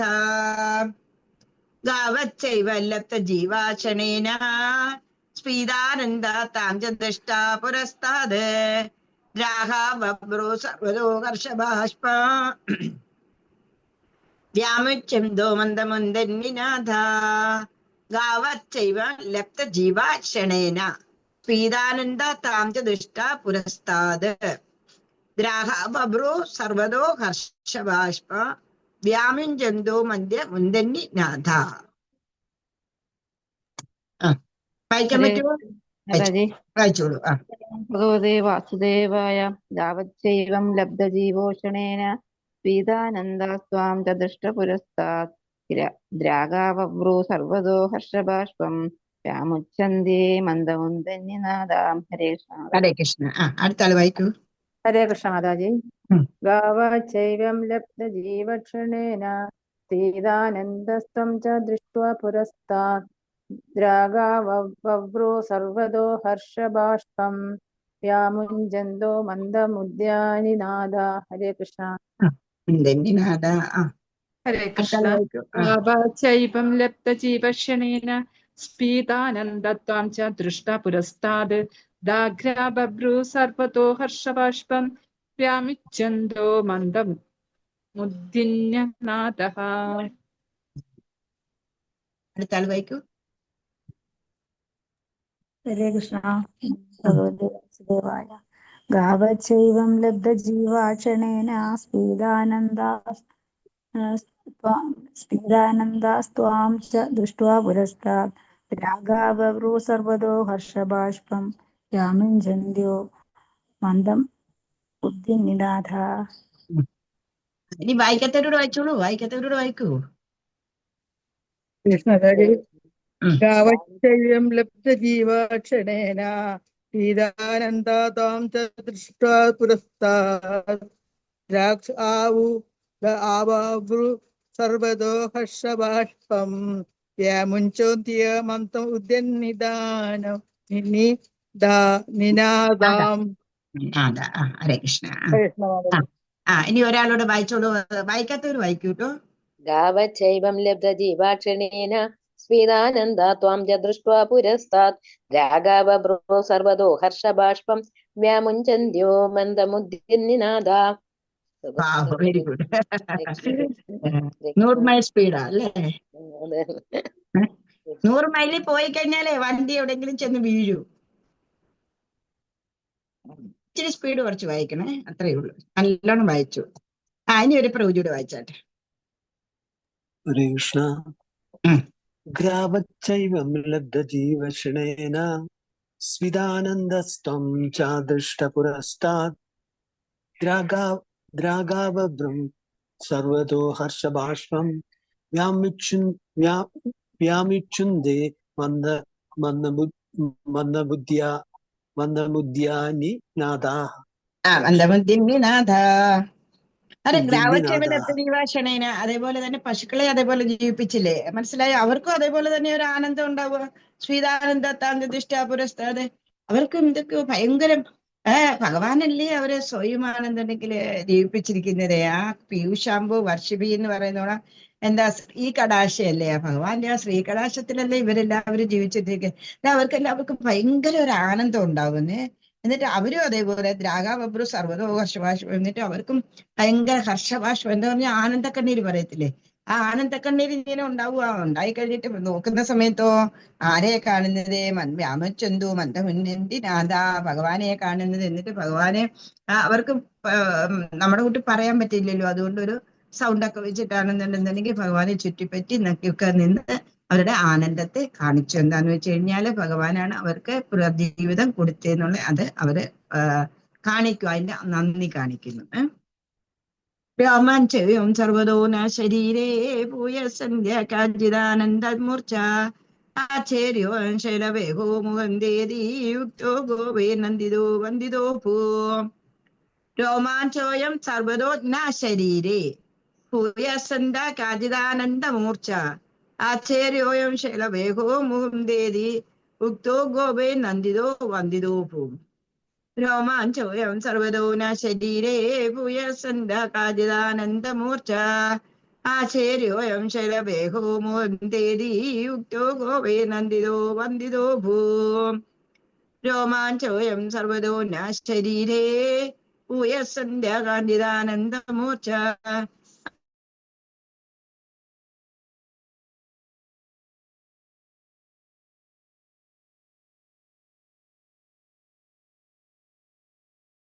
പൂയസന്ധ്യ കാജിദ ഉക്തോ ഗോപേ നന്ദിതോ വന്ദിതോ ഭൂ. വായിച്ചാട്ട്. ഹരേ കൃഷ്ണ. രോമാഞ്ചു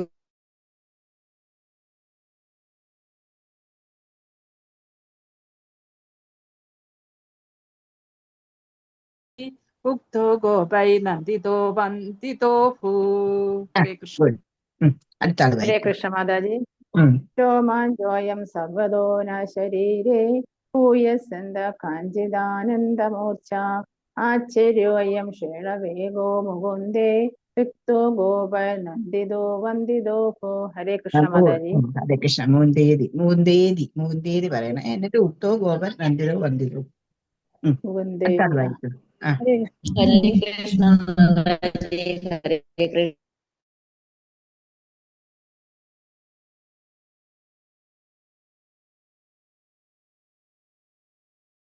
യോയം ക്ഷേളവേഗോ മുകുന്ദേതി ഉക്തോ ഗോപൈർനന്ദിതോ വന്ദിതോ ഭൂഃ. ഹരേ കൃഷ്ണ ഹരേ മാതാജി. കൃഷ്ണ. ഓം നമോ ഭഗവതേ വാസുദേവായ. രോമാഞ്ചോയം സർവതോ നന ശരീരേ പൂയസ്യന്ത കാചിദാനന്ദമൂർച്ഛ ആശ്ചര്യോയം ക്ഷേളവേഗോ മുകുന്ദേ തെക്തോ ഗോപൈർനന്ദിതോ വന്ദിതോ ഭ്യോ. മുകുന്ദേതി പറയണ അവിടെ. എന്നിട്ട് എഴുതിയിട്ടില്ലെങ്കിൽ എഴുതൂ മുകുന്ദേതി. എന്നിട്ട് ഉക്തോ താഴെ ഉക്തോ ഗോപൈർ നന്ദിതോ വന്ദിതോ ഭൂ. പെൻസിൽ വെച്ചിട്ട് എപ്പോഴും എഴുതിക്കോളൂ കേട്ടോ. മുകുന്ദേതി.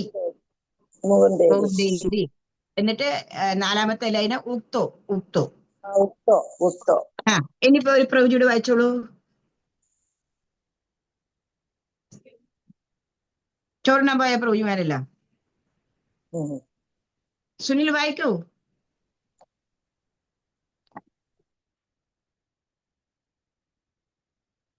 ഹരേ കൃഷ്ണ. വായിക്കട്ടെ. ഓ വായിച്ചോളൂ. രോമാഞ്ചോ അയം സർവതോ ന ശരീരേ ഭൂയസന്ധ്യ കച്ചിദാനന്ദമൂർച്ഛ ആശ്ചര്യോ അയം ക്ഷേളവേഗോ മുകുന്ദേ ഉക്തോ ഗോപൈർന നന്ദിതോ വന്ദിതോ ലാസ്റ്റിൽ എങ്ങനെ ആക്കണ്ടേ? വന്ദിതോ ഭൂ ഒരുമിച്ച് അങ്ങ് എടുത്തോളൂ. വന്ദിതോ ഭൂ. ഉക്തോ ഗോപൈർ നന്ദിതോ വന്ദിതോ ഭൂ. അരെ രോമാഞ്ചോയം സർവ്വതോ ശരീരത്തിൽ മൊത്തം രോമാഞ്ചം ഉണ്ടാവുന്നു. എന്നിട്ടോ കാചിദാനന്ദ മൂർച്ച പറയാൻ പറ്റാത്ത ഒരു അകത്ത് പരമാനന്ദം ഞങ്ങൾക്ക് അനുഭവപ്പെടുന്നു ഭഗവാനെ. ഇത് എന്തൊരു ആശ്ചര്യമാണ്. എന്നിട്ട് ഈ വിഷവെള്ളം കുടിച്ചപ്പോ ഞങ്ങൾക്ക് ഇത്രയല്ല ഇത് മാറ്റം വരുന്നത്. ഇത് എന്തൊരു ആശ്ചര്യമാണ്. എന്താ മുക്തോ ഗോപേർ നന്ദിതോ വന്ദിതോ ഭൂ. എന്നിട്ട് എന്താ ഇത്രേ ഗോപന്മാരെല്ലാവരും ഭഗവാനെ വന്ദിക്കുകയും അഭിനന്ദിക്കുകയും ചെയ്തു എന്നുള്ളതാണ്. ഞങ്ങൾക്ക് എന്തോ ഒരു രോമാഞ്ചം ഉണ്ടാവുന്നു ശരീരത്തിൽ മൊത്തം. അതേപോലെ അകത്ത് എന്തോ ഒരു പരമാനന്ദം ഉണ്ടാവുന്നുണ്ട്. അന്നേരം ഈ വിഷം എന്താണ്? ഈ വിഷത്തിന്റെ ശക്തി അത്ഭുതം തന്നെയാ. അവർക്ക് മനസ്സിലായി കഴിഞ്ഞു വിഷത്തിന്റെ ശക്തിയിലല്ല, ഭഗവാന്റെ ആ തിരുകടാശത്തിലാണ് ഇതെല്ലാം എന്ന് അറിഞ്ഞിട്ട് എന്ത് ചെയ്തു? ഭഗവാനെ വന്ദിതോ ഭൂ വന്ദിക്കുന്നു. ഗോപേർ നന്ദിതോ വന്ദിതോ ഭൂ. അങ്ങനെ ഭഗവാനെ അഭിനന്ദിക്കുകയും കൈവണങ്ങുകയും ചെയ്യുന്നു അവര്. ഇനി അടുത്തത് ഏവാൻ ഭക്ത്യാൻ മുക്ത ജീവാനവീത്ത മുക്താഭംഗീയസ്തരോഗാം തനോഷി താദൃക് ഭൂതാസ്പീത കാരുണ്യ ഭൂമാ രോഗാത്പായ വായുഗേകാദിനാഥ. ഏവം ഭക്താൻ മുക്ത ജീവാനവീത്തം മുക്താഭംഗീയസ്തരോഗാസ്തനോഷി താദൃക് ഭൂതാസ്പീത കാരുണ്യ ഭൂമാ രോഗാത്പായ വായുഗേകാദിനാഥ. ഏവം ഭക്താൻ മുക്ത ജീവാനവീത്തം മുക്താ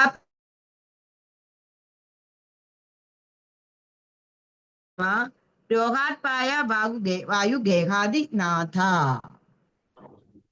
താദൃക് ക്ഷൂതാസ്പീത കാരുണ്യ ഭൂമ മുക്താംബാംഗേരസ്ത രോഗാസ്തനോഷി. ഏവം ഭക്താൻ മുക്ത ജീവാനവീത്തം. വായിച്ചോളൂ. ഓം നമോ ഭഗവതേ വാസുദേവായ. ഭക്താൻ മുക്തജീവാനവീത്വം മുക്താപാംഗൈരസ്തരോഗാംസ്തനോഷി താദൃക് ഭൂതാസ്പീത കാരുണ്യ ഭൂമ രോഗാത്വായ വായുഗേഹാദിവാസ. ഹരേ കൃഷ്ണ. ഹരേ കൃഷ്ണ. കൃഷ്ണവതി ഏവം ഭക്താൻ ജീവാനഭീതം മുക്താഭാംഗൈരസ്തരോഗാം സ്തരാശി താദൃസ്ഫുഗതാസ്ഫീതരാകാരുണ്യഭൂമ രോഗാൻ പായാം വായുകേഹാധിവാസാം. ഹരേ കൃഷ്ണ. Very good. കൃഷ്ണ അടുത്താൾ വായിച്ചു. മുക്തജീവാനപിത്വം മുക്തപാങ്കൈ അസ്തരോഗാം സ്തനൂഷി താദൃക്ഭൂതസ്ഫീതകാരുണ്യേഹാതിനാഥാം. Very good. ഇനി ഒരാളോട് വായിച്ചോളൂ.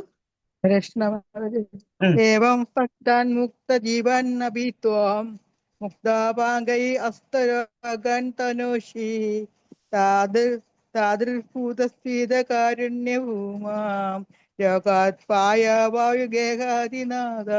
Krishna very good. അടുത്താൾ വായിക്കൂ.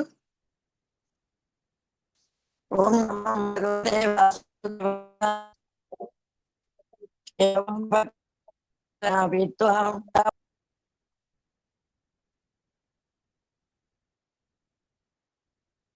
ഭൂമ രോഗാത്മായ വായുഗേഹാദിവാസ.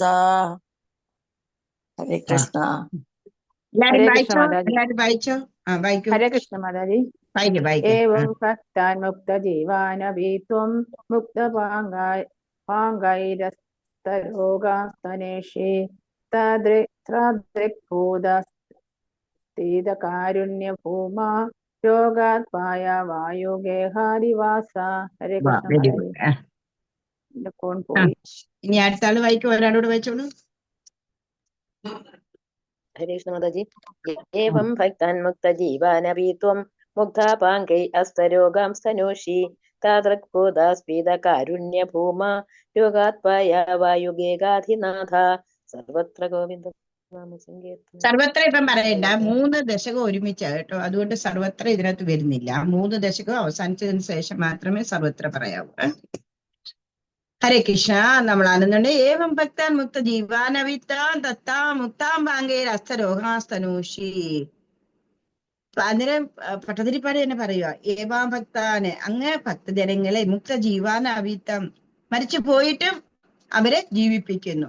മുക്താം പാങ്കേർ അസ്തരോഹാസ്തനൂഷി ജീവൻ കൊടുത്തും അങ്ങയുടെ കടാശങ്ങളെ കൊണ്ടും മോഹന ദർശനത്തിനെ കൊണ്ടും അവർക്ക് ജീവൻ കൊടുത്തിട്ടാണെന്നുണ്ടെങ്കിൽ ബോധിപ്പിക്കുന്നു. അങ്ങനെ താദൃക്ഭൂതസ്ഫീത കാരുണ്യഭൂമ. ഭഗവാനെ ഇത്രയും കാരുണ്യം നിറഞ്ഞതായിട്ടുള്ള അങ്ങ് എന്താ ചെയ്യേണ്ടത്? രോഗാത്പായ വായുഗേഹാദിവാസ. എന്റെയും കൂടി രോഗം മാറ്റിത്തരണേ ഗുരുവായൂരപ്പ. എന്റെയും കൂടി രോഗം മാറ്റിത്തരണേ. എന്താ അവിടെ പറയുന്നത്? ഏവം ഭക്താനുക്ത ജീവാനഭീതം. അങ്ങയുടെ ഭക്തന്മാർക്ക് എല്ലാവർക്കും മുക്തി കൊടുക്കുന്നു. മുക്താഭാംഗേര അസ്തരോഹാസ്തനോഷി.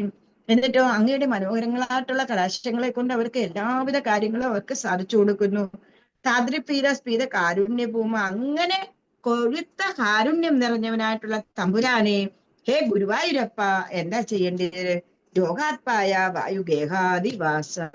എന്റെയും കൂടി രോഗത്തെ ഭേദമാക്കി തരണേ എന്നുള്ള പ്രാർത്ഥനയോടുകൂടി പട്ടതിരിപ്പാട് ഈ ദശകം ഭഗവാന്റെ തൃപ്പാദത്തിൽ സമർപ്പിക്കുന്നു.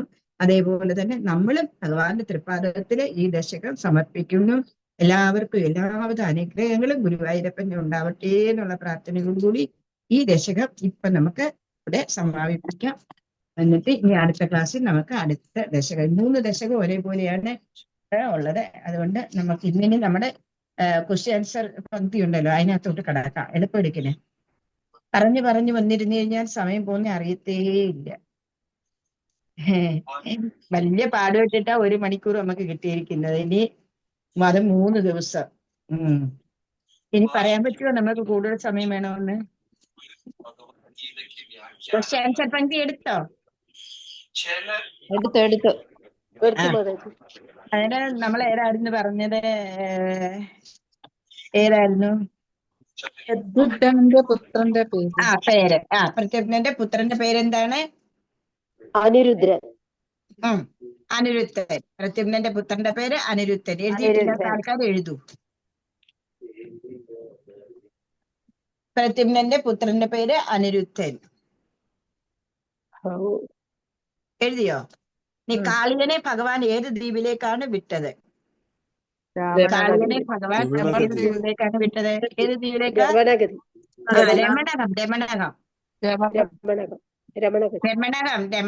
രമണനല്ല, രമണകം ദ്വീപ്. ആ ഇനി മൂന്നാമത്തെ ക്വസ്റ്റ്യൻ, പർവ്വത ഛത്രധരൻ ആരാണ്? അതൊരു ഇൻഡയറക്റ്റ് ക്വസ്റ്റ്യൻ ചോദിച്ചതാ, പക്ഷെ അത് നിങ്ങൾക്ക് മനസ്സിലാവും. പർവ്വത ഛത്രധരൻ എന്ന് പറഞ്ഞു കഴിഞ്ഞാൽ പർവ്വതത്തിനെ കുട പോലെ ഉയർത്തിയവൻ ആരാണ്? കൃഷ്ണനല്ലേ? ശ്രീകൃഷ്ണന് അല്ലേ? ഗോവർദ്ധനത്തിനെ എടുത്തില്ലേ? കുട പോലെ പിടിച്ച് ഏഴ് രാത്രി 7 പകലും. ഭഗവാൻ കൃഷ്ണൻ. ശ്രീകൃഷ്ണൻ. എഴുതിക്കോളൂ. ഭഗവാൻ ശ്രീകൃഷ്ണൻ.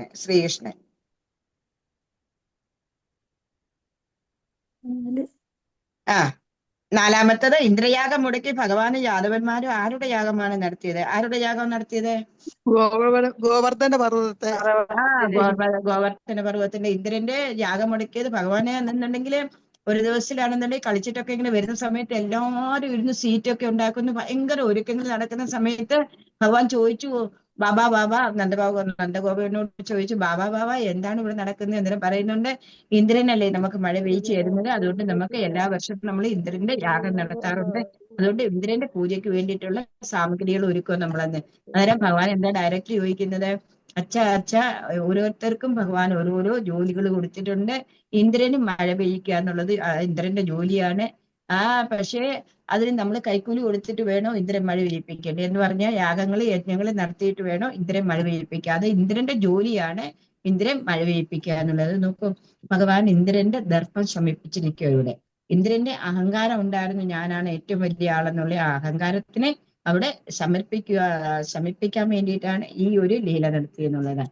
അങ്ങനെ പക്ഷെ ഭഗവാൻ കുഞ്ഞാണെങ്കിലും ഉണ്ടല്ലോ, എന്താ എല്ലാവരും കൃഷ്ണൻ എന്ത് പറയുന്നുണ്ടോ അതായിരുന്നു കേൾക്കുന്നുള്ളത്. അങ്ങനെ ഇന്ദ്രന്റെ യാഗം നടത്തിയിട്ട് അവര് ഗോവർദ്ധന യാഗം നടത്തിയെന്നുള്ളതാണ്. മാതാജി ആ ക്വസ്റ്റ്യൻ ഒന്ന് പറഞ്ഞ, ഞാൻ എഴുതിയെടുക്കട്ടെ. മാതാജി ഗോവർദ്ധന പർവ്വതത്തെ. ഗോവർദ്ധനത്തിന്റെ പൂജയാ നടത്തിയത്. ഗോവർദ്ധനത്തിന്റെ പൂജ.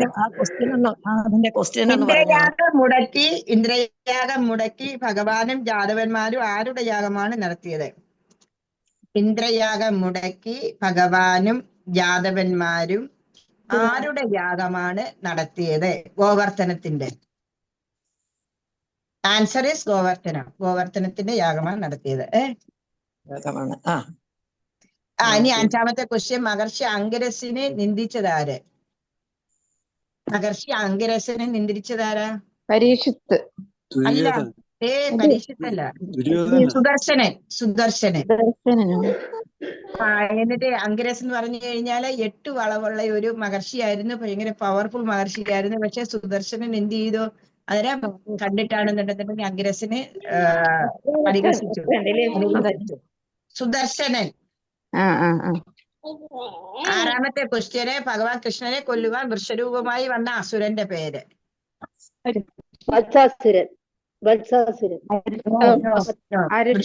വൃഷരൂപമായിട്ട്, അത് അരിഷ്ടാസുരൻ. ഭഗവാൻ കൃഷ്ണനെ കൊല്ലുവാൻ വൃഷരൂപമായി വന്ന അസുരന്റെ പേര് അരിഷ്ടാസുരൻ. ഇനി ഏഴാമത്തെ ക്വസ്റ്റ്യൻ, കംസന് ജരാസന്ധൻ സമാനമായി നൽകിയ ആനയുടെ പേര്? അത് മിക്കവാറും എല്ലാവർക്കും അറിയാം. കുവലയാർ പീഠം. ഇതൊന്നും ക്വസ്റ്റ്യൻ ഒന്നും എഴുതിയെടുക്കാനും പറ്റുന്നില്ല. അതെന്താ പറ്റാത്തത്? ഞാൻ നല്ലതുപോലെ പറയുന്നുണ്ടല്ലോ. ഇന്നല്ല ക്വസ്റ്റ്യൻ പറഞ്ഞിട്ടുള്ളത്, ഇന്നലെ പറഞ്ഞതാ ക്വസ്റ്റ്യന്. അതിന്റെ ആൻസറാണ് ഇന്ന് പറയുന്നത്. എവിടെയായിരുന്നു? ഇന്ന് മുതലാ ഞാൻ കയറിയത്, ബുക്കില്ലായിരുന്നു. അത് ശരി, സാരമില്ല. ഇന്ന് ക്വസ്റ്റ്യൻ ശരിക്കും ഞാൻ പറയുമ്പോഴേ എഴുതിക്കോളൂ. ഓക്കെ, എന്നിട്ട് ഇന്ന് തൊട്ട് തുടങ്ങിക്കോളൂ. ഓക്കെ. കംസന് ജരാസന്ധ സമാനമായി നൽകിയ ആനയുടെ പേര് കുവലയാർ പീഠം.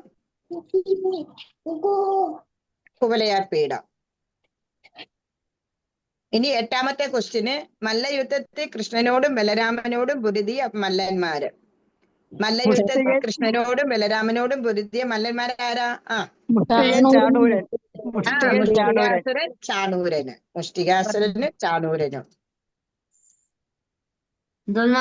കേട്ടില്ല.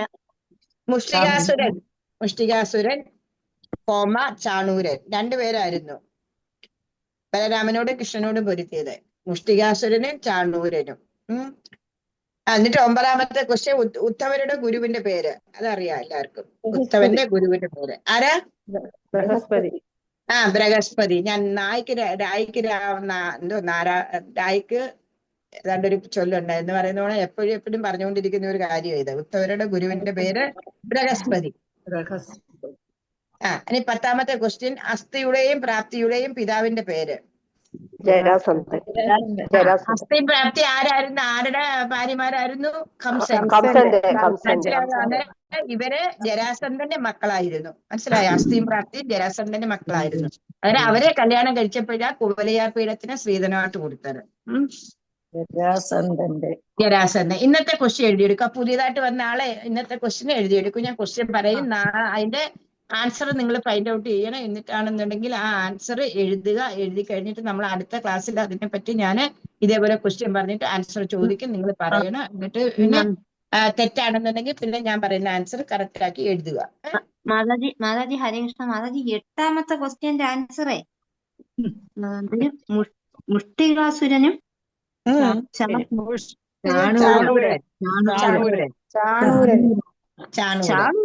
ചാണൂരന്. ആദ്യമായിട്ടാണ് കേൾക്കുന്നത്. വായിക്കത്തില്ലേ? വായിക്കുന്ന ആളാണല്ലോ. മുഷ്ടികാസുരനാണ് ചാണൂരൻ. ഇന്നത്തെ ക്വസ്റ്റ്യൻ എഴുതൂ കേട്ടോ. Question number 1. 17 തവണ കൃഷ്ണൻ യുദ്ധത്തിൽ തോൽപ്പിച്ച രാജാവ്. 17 തവണ കൃഷ്ണൻ യുദ്ധത്തിൽ തോൽപ്പിച്ച രാജാവ്. 17 തവണ കൃഷ്ണൻ യുദ്ധത്തിൽ തോൽപ്പിച്ച രാജാവ്.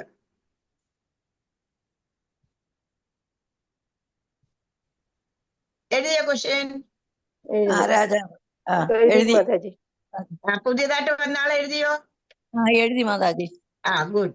2ാമത്തെ ക്വസ്റ്റ്യന് ഭഗവാൻ ശ്രീകൃഷ്ണൻ ദ്വാരക ഏത് ദ്വീപിലാണ് നിർമ്മാണം നടത്തിയത്? ദ്വാരക നിർമ്മിച്ചില്ലേ, അത് ഏത് ദ്വീപിലാണെന്ന്? ദ്വാരക ഏത് ദ്വീപിലാണ് നിർമ്മാണം നടത്തിയത്?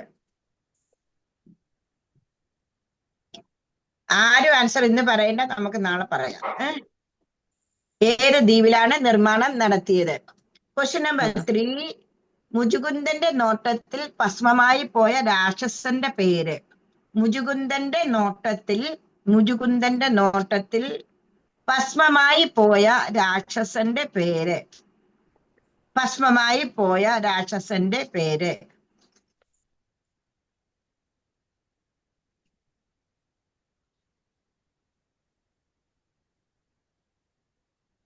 രാക്ഷസന്റെ പേര്.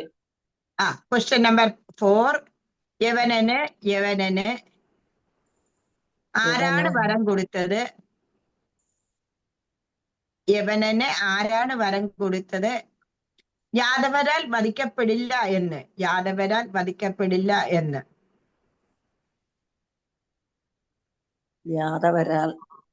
വധിക്കപ്പെടില്ല എന്ന് യവനന് അങ്ങനെ ഒരു വരം കിട്ടിയിട്ടുണ്ട്. അതുകൊണ്ടായിരുന്നു അവൻ അത്ര അഹങ്കരിച്ചത്. യവനന് ആരാണ് വരം കൊടുത്തത്? യാദവരാൽ വധിക്കപ്പെടില്ല എന്ന്.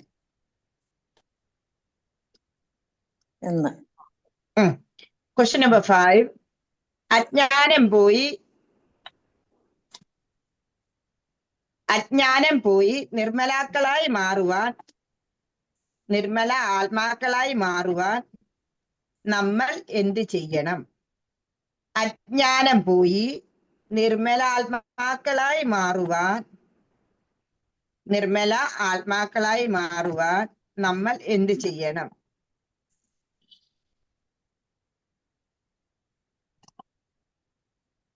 എഴുതിയോ? എന്ത് ചെയ്യണം?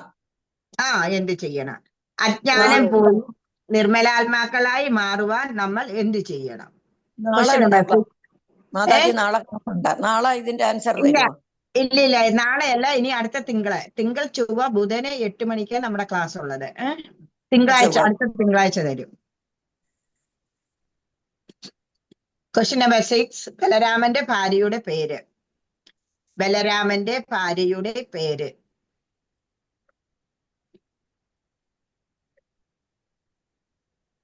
എഴുതിയോ? Question number 7. എഴുതി മാതാജി. രുക്മിണി ദേവി ആരുടെ പുത്രിയാണ്? രുക്മിണി ദേവി ആരുടെ പുത്രിയാണ്?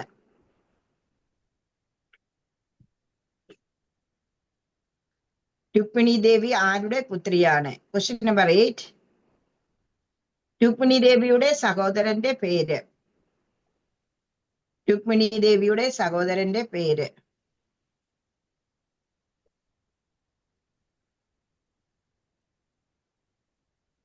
എഴുതിയോ? എഴുതി മാതാജി. Question number 9. രുക്മിണി ദേവിയുടെ വിവാഹം ആരുമായാണ് ഉറപ്പിച്ചത്? രുക്മിണി ദേവിയുടെ വിവാഹം ആരുമായാണ് ഉറപ്പിച്ചത്?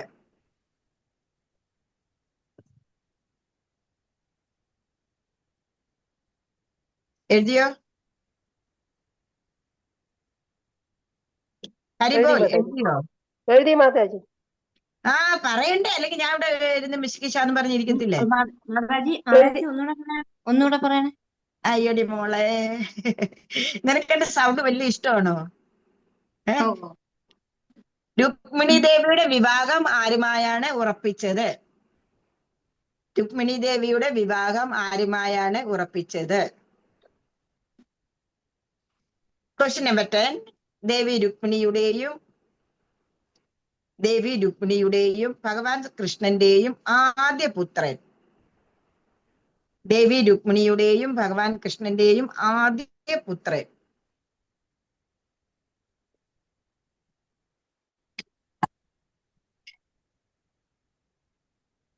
എന്തെങ്കിലും മനസ്സിലായോ?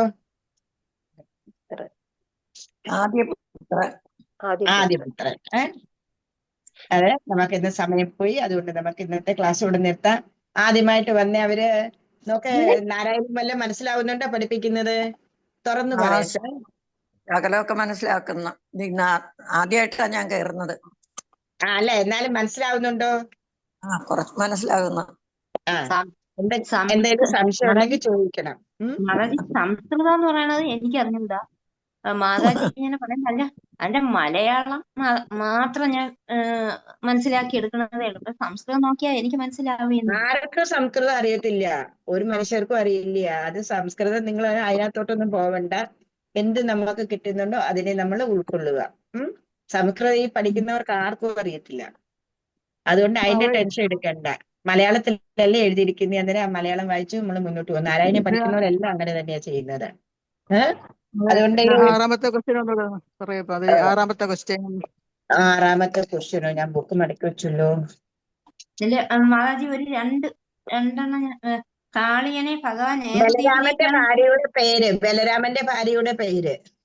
ആറാമത്തെ ക്വസ്റ്റ്യൻ, ബലരാമന്റെ ഭാര്യയുടെ പേര്. ഓക്കെ മാതാജി, കാളിയനെ ഭഗവാൻ ഏത് ദ്വീപിലേക്കാണ് വിട്ടത്? ക്വസ്റ്റ്യൻ ഞാൻ പറഞ്ഞില്ലായിരുന്നു ഇപ്പൊ. രമണകം ദ്വീപിലേക്ക്. അത് ഈ കഥയിൽ എത്രയോ തവണ പറഞ്ഞു ഞാന്. രമണകം ദ്വീപിലേക്ക്. ഓക്കെ. ഹരേ കൃഷ്ണ. എല്ലാവർക്കും എല്ലാവിധ ഐശ്വര്യങ്ങളും ഉണ്ടാവട്ടെ, ഗുരുവായൂരപ്പന്റെ ശ്രീകടാശം ഉണ്ടാവട്ടെ എന്നുള്ള പ്രാർത്ഥനയോടുകൂടി നമുക്ക് ഇന്നത്തെ ക്ലാസ് ഇവിടെ അവസാനിപ്പിക്കാം. ടൈം ഒരുപാട് പോയി.